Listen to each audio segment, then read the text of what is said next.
crois qu'on n'est pas prêt à comprendre ce que ça veut dire des coupures d'eau. On se rappelle de cette coiffeuse qu'on a été voir qui avait ces bidons en fait de prévision pour ses futurs clients. Et à un moment donné, quand il n'y a plus de bidons, il n'y a plus d'eau, il faut attendre parce qu'ils avaient accès à de l'eau potable 2 heures par jour. Donc c'est toute une réorganisation qu'il faut penser. Et donc il faut comprendre qu'en fait, en France, à la base, on est plutôt un pays tempéré. On est un pays tempéré entre un pays plutôt semi-aride et puis en même temps un pays humide, donc entre l'Espagne et la Belgique. Et on était un pays qui recevait plutôt 512 milliards de mètres cubes d'eau par an. Donc en fait, on avait des problèmes de riches. Et en fait, les problèmes de riches font qu'à un moment donné, on n'est pas du tout prêt à pouvoir envisager une rupture. On a l'impression que c'est quelque chose qui est acquis et qui est là et qui restera tout le temps ici. Le problème, c'est qu'on est extrêmement, en fait, suivant là où on se situe, on est complètement inégaux face à la ressource en eau. C'est-à-dire que si on est à Paris ou si on est à Nice, on est sur des nappes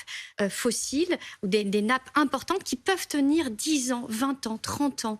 Alors que juste à côté, vous décalez de quelques dizaines de kilomètres et vous vous retrouvez avec des nappes qui sont en rupture d'alimentation et qui posent le problème de son usage. Et donc, on est confronté aujourd'hui au fait qu'on est en train de réduire la part de gâteau qu'il y a disponible pour tous les utilisateurs de l'eau.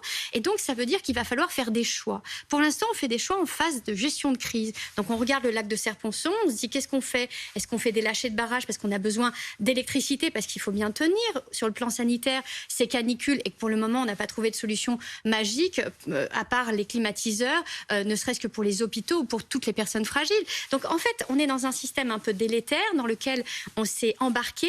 Et puis, vous avez à l'aval plutôt des agriculteurs qui, eux, ont besoin d'eau parce qu'ils ont emmagasiné un système dans lequel ils se sont lancés dans l'après-guerre. On leur a dit, vous allez recevoir des primes, c'est l'or jaune auquel vous allez pouvoir contribuer en ayant ce maïs, donc qui est cette plante tropicale en surface qui a tellement besoin d'être irriguée parce qu'elle ne peut pas aller chercher en profondeur et elle n'a pas le choix. Ça veut dire qu'à chaque fois qu'on parle maïs, on parle irrigation. Si on parle irrigation, ça veut dire qu'on va prélever de l'eau soit dans la nappe phréatique, soit dans la rivière. Et quand il n'y en a plus, qu'est-ce qu'on fait? Le problème, c'est qu'on est hyper dépendant de toutes les filières qu'on a créées depuis.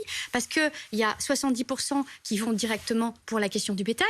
Mais au-delà de ça, toutes nos crèmes cosmétiques sont faites à base de maïs. Le papier, l'amidon, il est issu de quoi? Il est issu du maïs. Donc en réalité, on est tellement économiquement dépendant qu'en fin de compte, il faudrait envisager de couper des choses. Et c'est là où qu'est-ce qu'on coupe? Qu'est-ce qu'on choisit? Et il faut le choisir maintenant. Parce que dans les années qui viennent, on ne va faire que subir.